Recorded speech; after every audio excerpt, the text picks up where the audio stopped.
We were very successful in terms of impact, and obviously when you spend this much time and effort and money on an investigation like this, you want to have impact.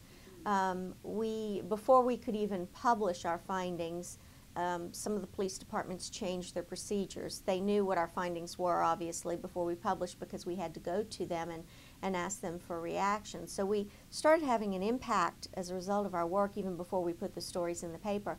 And then after the stories published, there were other changes in procedures at the police level and the district attorney level, and there was a call by a state legislator to change the way certain things are done statewide.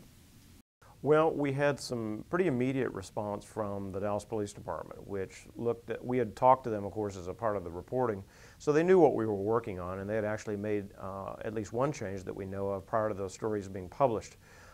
They decided that after we'd raised questions about show-ups, that they would issue a policy that banned their officers from using what are called single photo show-ups. It wasn't a live show-up. They would just show a crime victim a picture of one person and say, is this the person?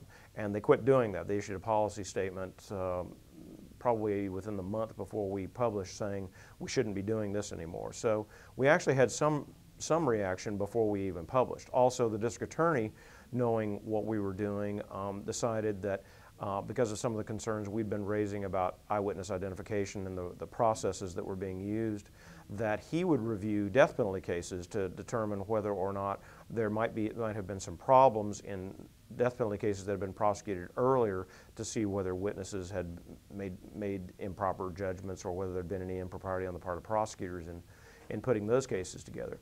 Then once the series was published, the police department immediately decided that they would launch a review of show-ups to see how often show-ups were actually being conducted. They'd never looked at this. I mean, they never kept stats on this. They just assumed that they didn't happen very often, and so they didn't have any way really to measure how often their officers were doing this, so they decided to launch a study of that.